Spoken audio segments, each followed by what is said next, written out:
వాళ్ళ దగ్గర భార్య భర్త దగ్గర ఉంటుంది, భర్త భార్య దగ్గరే ఉంటాడు. మరి అప్పుడే మన చిన్నప్పటి నుంచి ఆహాలు పెంచారు కదమ్మా.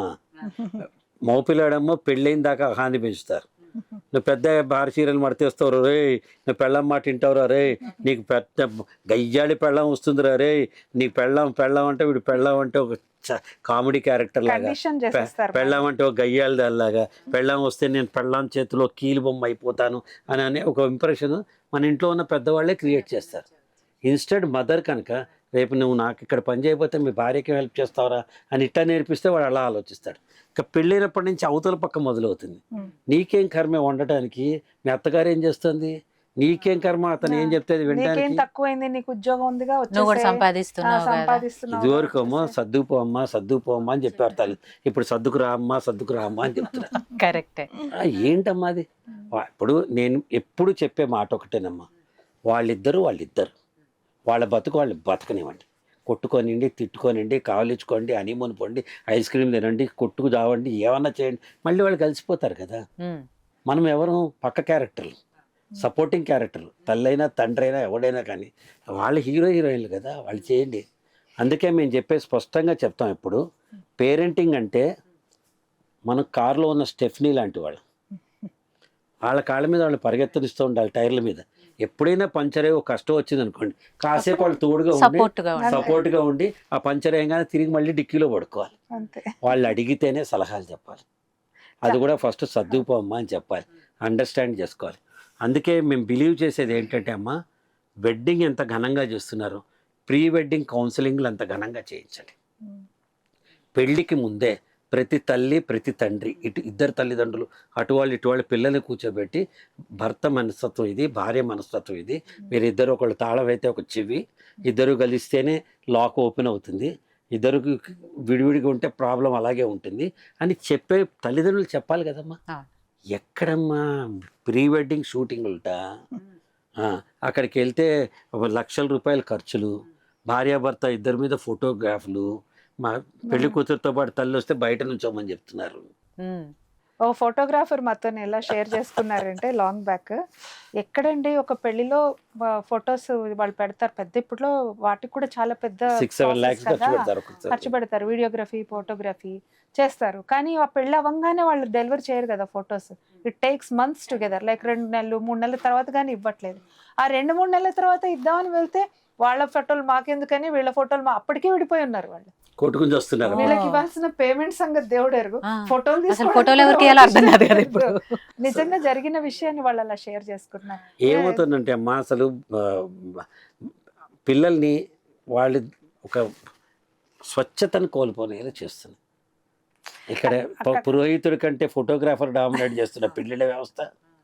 అసలు అర్థం చేసుకోవడం కంటే సంగీతులును హల్దీలు సినిమాలో చూశారు కాబట్టి నేను ఇట్ట మంగళ స్నానాలు చేయాలి, ఇలా ఉండాలి అనుకోని చేసుకోండి, మీ ఇష్టం కాదంటల్లా.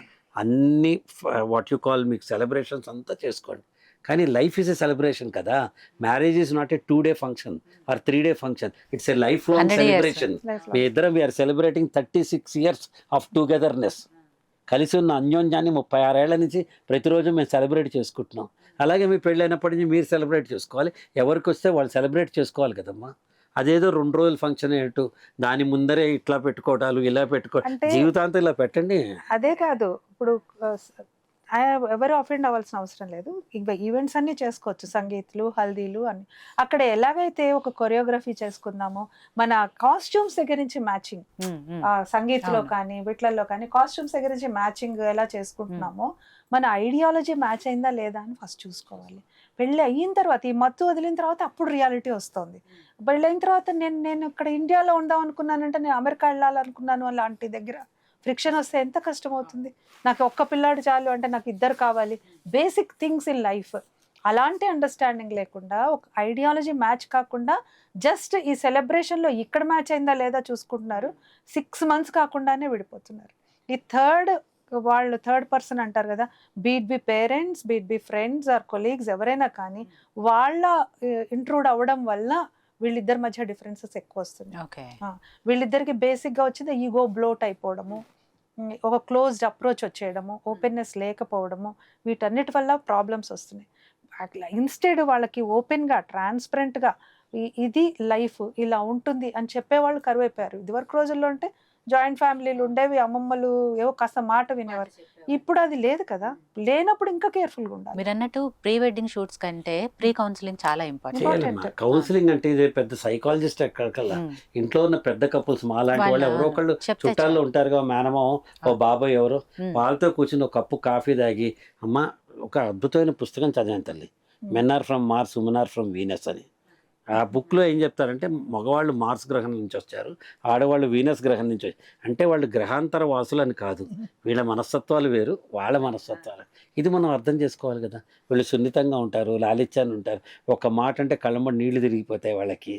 మోపిల్లలు అలా కాదు, కొంచెం టఫ్గా ఉంటారు, వాడు భరించగలడు, కొంచెం చిన్నపాటి ఉంటుంది, ఆఫీసు టెన్షను, వాడికి ఈ ఈగోస్ బ్లోట్ అయిపోయి తల్లిదండ్రుల వల్ల, చుట్టూ ఉన్న వాళ్ళ వల్ల వీళ్ళిద్దరూ అర్థం అంటే చేసుకోలేకపోతున్నారు. చిన్నప్పటి నుంచి ఇంట్లో పెంచిన వాతావరణం ఉంటుంది కదా, మగపిల్లాడికి ఆడపిల్లకి తేడా చూపించి పెంచితేనే ఈ ప్రాబ్లమ్స్ వస్తాయి.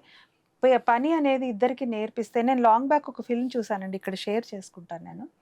ఒక మదరు కొడుకు రూమ్లోకి ఎంటర్ అవుతుంది, వాడికి 17-18 ఏళ్ళు ఉంటాయేమో, మంచం మీద అడ్డంగా పడుకుని ఉంటాడు, ఎక్కడ బట్టలు అక్కడే, ఎక్కడ వస్తువులు అక్కడే, తాగిపెట్టిన కప్పు, కాఫీ కప్పు, ఓపెన్ చేసి పడేసిన బుక్స్, ఎంత అన్టైడీగా ఉండాలో అంత అన్టైడీగా ఉంటుంది. ఆ మదర్ పాపం లోపలికి వచ్చి వీడు ఇప్పుడు వాడిని లేపుతుంది, లేవడు, అడిదిరి పడుకుంటాడు, వాడు బట్టలు మడతలు పెడుతూ ఉంటుంది, ఫోన్ మోగుతుంది, ఫోన్ తీస్తుంది, అట్నుంచి కూతురు, వేరే ఊర్లో పెళ్ళైన కూతురు, అమ్మ నేను ఇక్కడ ఒక్క సెకండ్ కూడా ఉండలేకపోతున్నా, నేను వచ్చేస్తున్నానండి. అదేంటి తల్లి, ఇంత మంచి ఉద్యోగం, అల్లుడు గారు సెటిల్ అయిపోయారు కదా, నువ్వు రావడం ఏంటంటే, ఏం అల్లుడు గారు ఒక్క పని చేత కాదు, రూమ్ అంతా అసహ్యంగా పెడతాడు, తన బట్టలు చూసుకోడు, ఎక్కడ తాగిన కప్పులు అక్కడ పడేస్తాడు, వాళ్ళ అమ్మ ఏం నేర్పించిందో ఏంటో అని విసుక్కుంటుంది. ఒక్కసారి ఈ అమ్మాయి ఈవిడ మొహం మీద నీళ్లు చల్లినట్టే, చూస్తే చుట్టూ అదే ఉంటుంది వాతావరణం. రేపొద్దున్న నా కొడుకు, నా కోడల పరిస్థితి కూడా ఇదే కదా అని రియలైజ్ అయ్యి ఫోన్ పెట్టేసి వచ్చి ఒక్కటేసి లేపుతుంది వాడిని, స్టార్ట్ డూయింగ్ వర్క్ అనేసి. అంటే నేను చెప్పేది ఏంటంటే, రేపొద్దున్న నీ కూతురైతే ఒక రకం, కొడుకైతే ఒక రకం కాదు కదా, పనులన్నీ వచ్చి ఉండాలి. రేపొద్దున వాడి పనులు వాడు చేసుకోవాలి. మా అబ్బాయి వస్తాడమ్మా, పాలకూర పప్పు నెక్స్ట్ లెవెల్ అమ్మా, నువ్వు చేస్తే నాకు నువ్వు చేసినట్టుగా ఇంకెక్కడా ఉండదు అన్నాడు. కరెక్టే, కానీ నేను ఎల్లకాలం నీతో ఉండను కదా.